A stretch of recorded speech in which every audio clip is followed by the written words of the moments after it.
Okay, welcome everybody to our first lesson. This is a very first piano lesson, and we're going to be looking at the very foundational basics of the instrument called the piano or keyboard, whatever you may call it. So, this instrument at first sight, it might come off as complex. I just want to tell you that it's not as complex as it looks. Be encouraged, it's not as complex as it looks. We're going to be looking at the names of the notes in this first lesson. That's all we're going to be looking at. And then we shall move on to another topic after this lesson. Now, you need to understand what we call the piano alphabet. The piano alphabet, just you know how we have the regular alphabet, A to Z. The piano alphabet starts from A and ends on G. A, B, C, D, E, F, G. After G, guess what happens? We go back to A and then start all over again. Okay, now let's look at what these buttons are called. Let's focus right here in the middle. And in fact, before you focus, I want to show you guys a pattern. And we're going to be looking at patterns so much as we go on. Let's look at the patterns of this keyboard. Of this keyboard. What's one thing you notice when you look at the keyboard from the start to the middle to the end? You're going to notice one thing. I'll give you a few seconds to figure it out. What do you notice as I move from the left to the right? Look at white and black keys all together and tell me if you notice a pattern. Now, one thing you notice is that we have, of course, the first thing you notice is we have black and white notes or keys. The next thing you notice is we have pairs and triplets. Pair and threes. Pair, threes. Pair, threes. Pair, threes. Twos, threes. Twos, threes. You might ask me, but I see one at the beginning. That one, think of a section that has been cut. Think of just imagine this was a continuous, let me say you have a strip. You know how you have like a strip or a cable and you cut it? Or what example can I give? If you have anything that has parts on it and then you cut it in a certain section, it will have to start somewhere. Now that's the thing with this keyboard. Just imagine it was a very long keyboard and then they just decided, we just want to cut it from right here. I mean, it has to have a starting point. So it would have, this keyboard was supposed to continue all the way to the left, but it was cut from somewhere. That's why you see now this is just a single note. And if you notice, since we're talking about patterns, you can notice where it was cut, right? Because if you see, these are twos, these are threes, twos and threes, right? Threes, twos. Now since it's a pattern, what do you think came before these twos? Threes, right? If threes came before these two, it means this keyboard was probably cut from around here, meaning this note was part of a group of threes. But that's the pattern I wanted to talk about. Now let's get into the names of these notes. We're going to first look at something called middle C. I know I said the keyboard alphabet starts from A, but middle C is an important note even in music generally.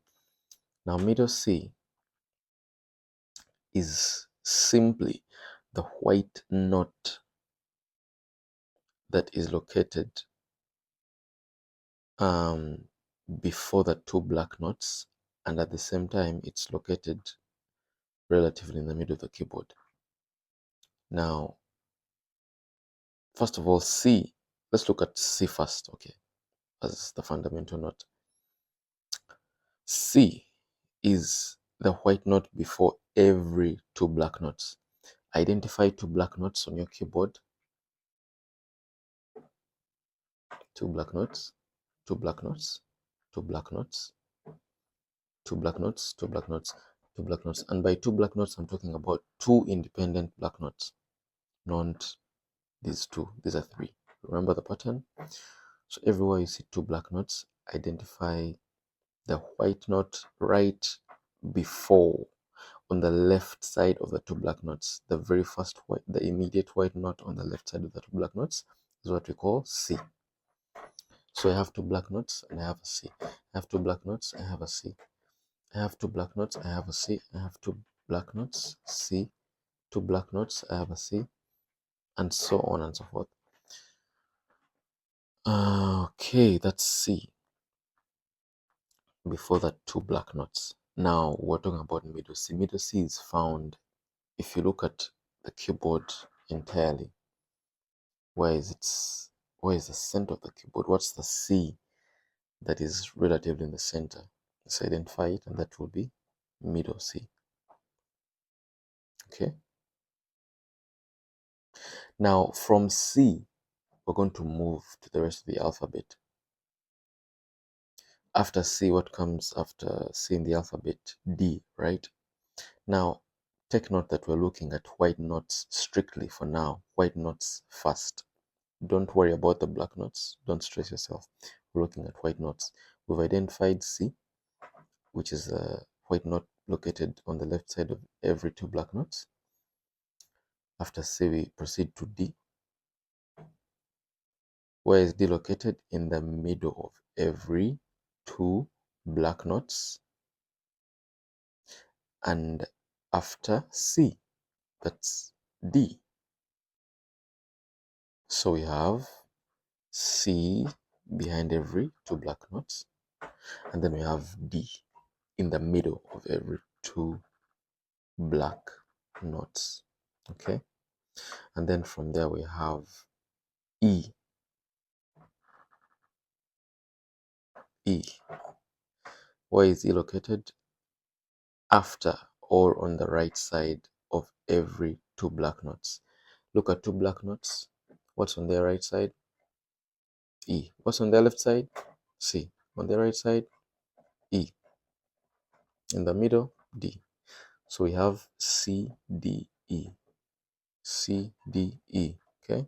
C, D, E. C, D, E. C, D, E.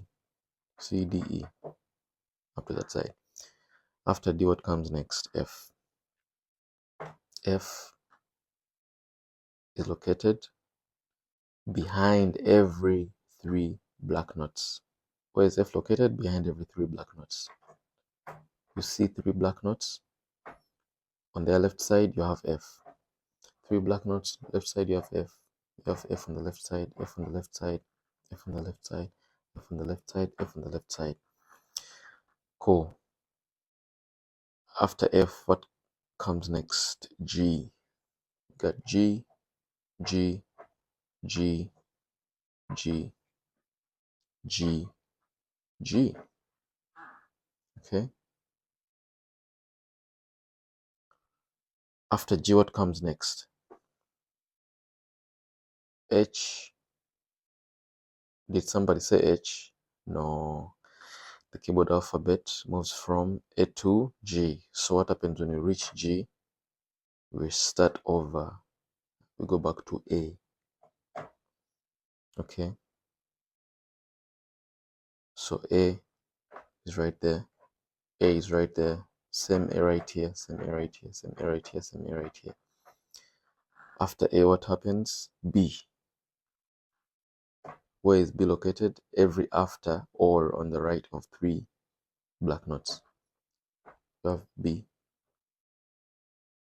B is located every after three black notes. B, B, B, B, B, and B.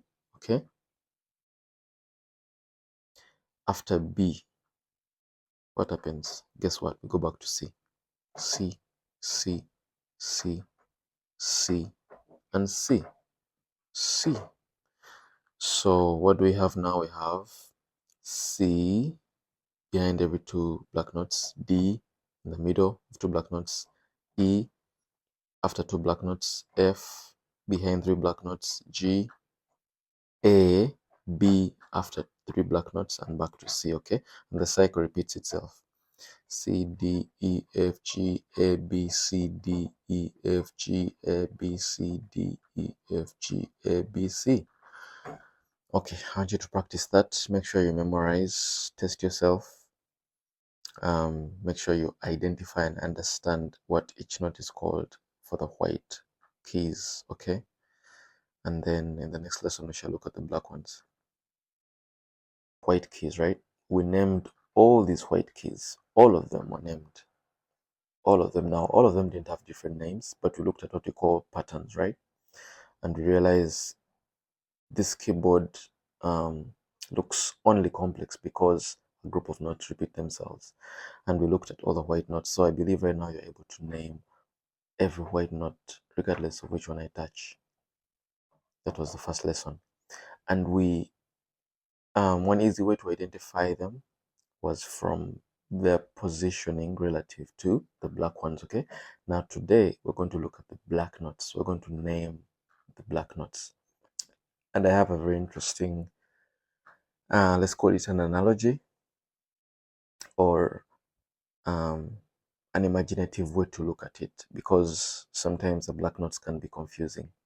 And many times you'll hear people calling the black notes names, and you can easily get confused if you're not aware.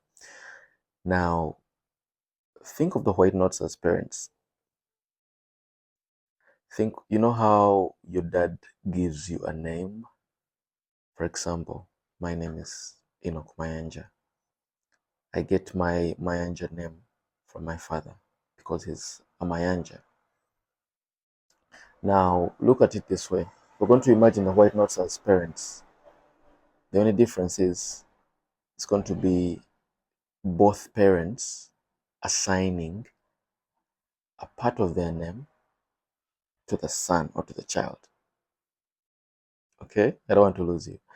Both parents, most of the times, a father assigns a name, that like this son or daughter takes on the father's name.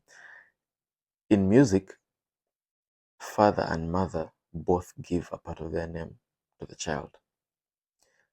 All right? So let's start from C and D, okay? C and D are married, okay? C is the father, D is the mother. Or whichever way you want to take it, D might be the father, C might be the mother. But C and D are going to give birth to one child, and that is this black guy right here. Okay? These two notes are going to give birth to this. And the reason it's easy for you to picture the child relationship is because the black note is in the middle of the white notes. Okay, that's how I want you to look at it. C and D are going to have a child together, and the child is in the middle of them. Now, let's assume C is the father. C is going to give this child a name. That name is going to be C sharp. C sharp. Okay. D is also going to give this child a name. Okay. D is going to give this child a name. And that name is going to be D flat. So this child has two names at the same time. Two names. And people can call this child whatever name they want. They can either refer to him as sharp or flat, depending on which parent they're referring to, or which parent is their favorite. So C has given this child a name. C sharp. D has given this child a name, D flat. Okay, both names apply. Let's go to the next one. At the same time, D and E are going to have a child together. Who is a child? This one. Okay. Now, can somebody tell me the name of this child based off our previous example? If this note has two names, that is C sharp or D flat, what will be the name of this note? Take 5 seconds. Yes, I hope you got it right. This will be either D sharp or E flat, because these two, D and E, are having a child together. D sharp or E flat. Now, one thing you should know is if a black note is in front or on the right side of a white note, it's a sharp. If it's found behind or on the left side of a white note, then it's a flat.